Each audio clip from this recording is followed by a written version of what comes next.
Eject.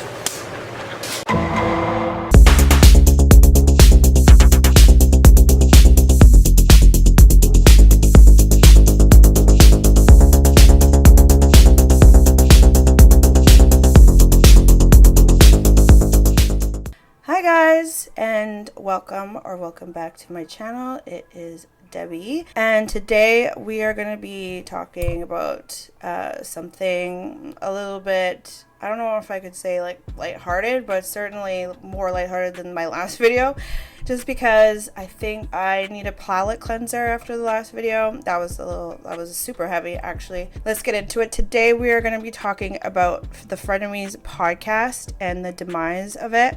I have mentioned them before. I really enjoyed watching the podcast. I was really a fan of Trisha from before. I would watch H3 here and there, but I never really got into it. I really started getting into H3 podcasts because of Frenemies, and I've really grown to like them a lot, and I've definitely seen a lot of growth from Ethan. He just seems like a good dude, and he's pretty funny, and I really enjoyed watching the dynamic between him and Trisha. I don't know if there's ever a chance that it will come back. I feel like Trisha has done a lot of damage. So just a little bit backstory if you don't know the story. So Trisha has a past of making troll videos and offending a lot of people and making a lot of accusations. And through this podcast, Ethan, I guess, gave her credibility to a lot of the things that she would say. And it was really good because Trisha is really out there and Ethan was more reserved. So they kind of balanced each other out, I thought. Ethan started off as a comedian and then he switched to a podcast format. And they have several different kind of shows within the H3 podcast. And Frenemies was a podcast that Trisha Paytas and Ethan Klein did together. And it was very popular. They would get millions of views per episode, and it became kind of like a pop culture icon. So their arrangement was a 55-45 split of the proceeds, with an additional 5% going to cover production costs or just the costs in general, I would think. From what I took from it is that Trisha was the talent. She would just show up, and then she'd collect her check and go. Like, if you're an actor in a TV show or a movie, you show up, you read your lines, but you don't get to go up to the director and say, hey, actually, I think that I don't like this person. I think we need to hire this person, hire my homie, or I think we need to change the storyline. I don't like this.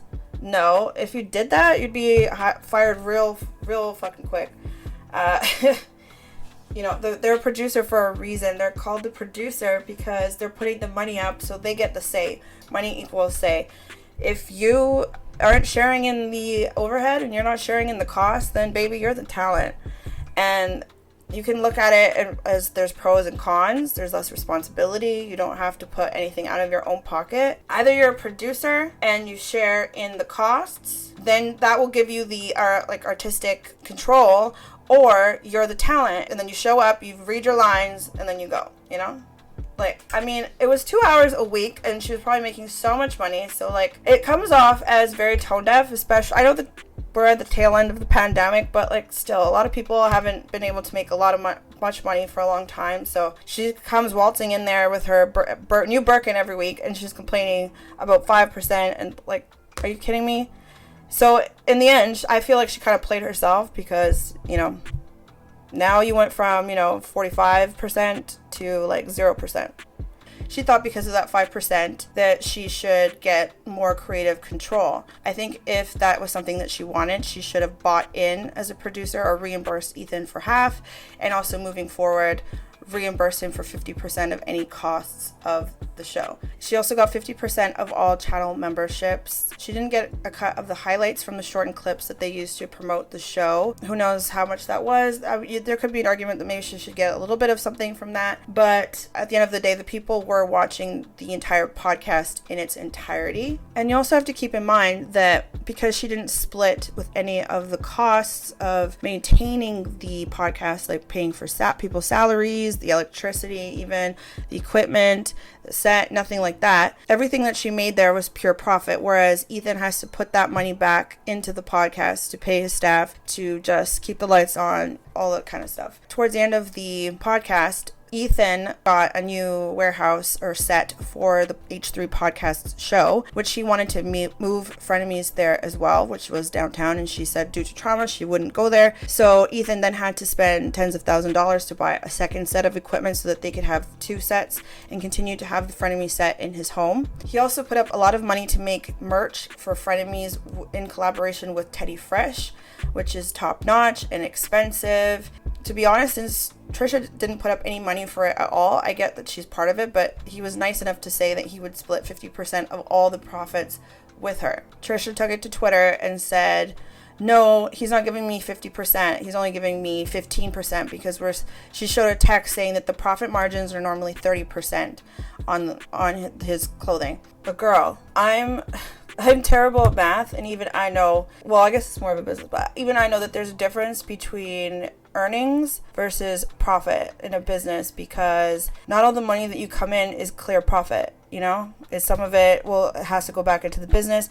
So it's 50% of the profits. Like, girl, how many businesses? Well, I don't know if she has her own businesses. No, I don't think so. Yeah. So I know she has done like collabs. So like, you know, earnings versus profit. Girl, come on.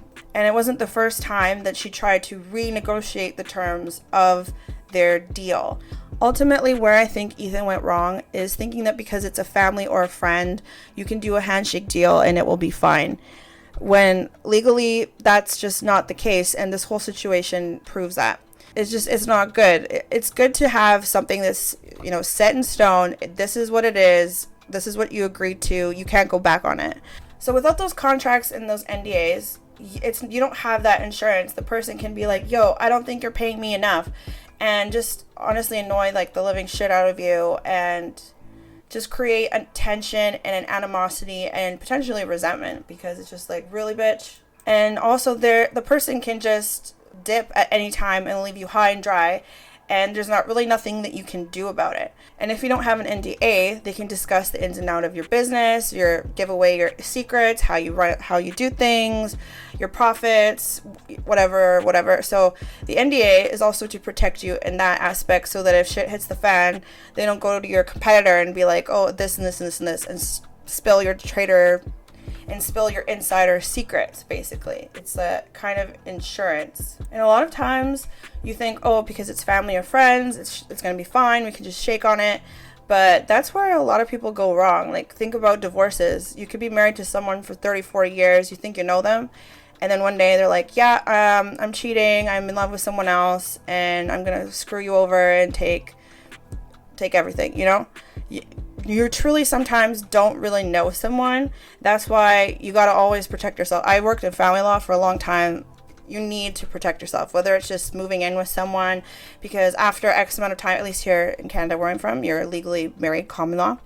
Whether it's like a prenuptial agreement or, you know, just a business agreement, and especially when it comes to intellectual property, where something is intangible, like an idea, a song, an invention, that's even more important. You need to protect your rights, because it becomes difficult to prove your ownership. Like, for example, if you tell a friend, oh, I have this great idea for a book, and then the person steals it, if you haven't taken the proper legal steps, it's your word against theirs. You got to protect yourself. Had Ethan had an NDA, Trisha wouldn't have been able to make 10 videos calling him a piece of shit and whatever else she did. She wouldn't have been able to show text messages saying what his profit margins are for Teddy Fresh.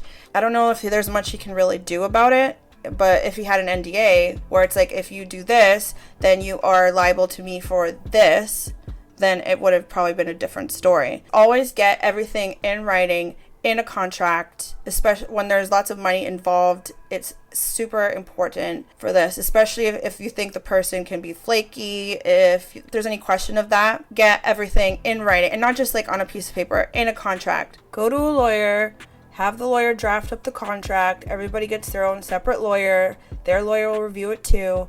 And yes, can be like a bit costly, but in the end, you could end up saving yourself a lot of money. Like, Ethan probably is out like all this money. Like, what's he gonna do with this stuff now, you know? So had he gone about this the legal proper way, he would have saved himself a lot of trouble, a lot of time, and probably a lot of money too. And don't think that you can just do it yourself kind of contract, because it might not be legally enforceable. So please always go through a lawyer. Let's be on this one.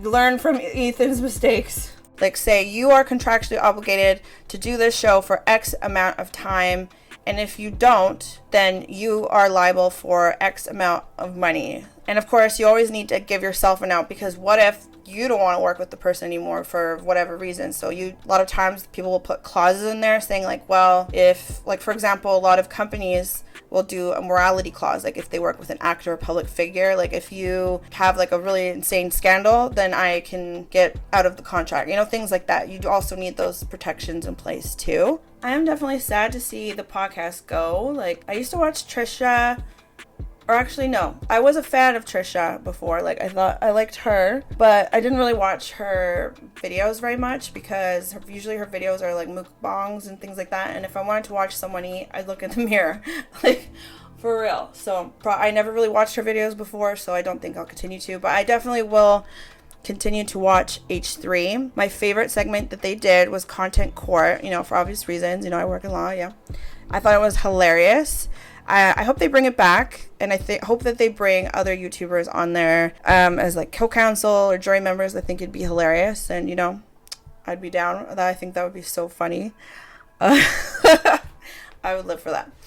Yeah, I just hope that all the good that they did, holding these insane YouTubers accountable, like Jeffree Star, James Charles, David Dobrik, I hope that that continues and that people continue to see that, just because, yeah, something needed to be said. It's an unfortunate situation. I wish them both the best, especially Ethan having a baby coming. I know they were trying really hard for that. It can't be good to have all this stress. I really hope that, you know, Trisha can, you know, or I hope they can, at least for the sake of being family, come to at least an agreement behind the scenes that way, hopefully, just to make things not freaking awkward. Like, can you imagine dinner? Yeah, I don't know. Sounds awful. It started off as frenemies, they became friends, and now they're enemies. It's crazy. So yeah, guys, I guess that's everything for today's video. Comment down below. Did you watch Frenemies? Are you sad to see it go? Would you watch it if it came back? Comment down below. Let me know your thoughts. And hopefully this weekend, will take a deep dive into Johnny Depp Amber Heard updates.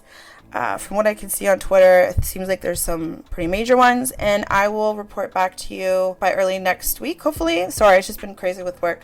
But anyways, guys, thanks so much for watching. You guys are all the best, and I hope you all have a great weekend, and I'll catch you in the next one. Bye, guys.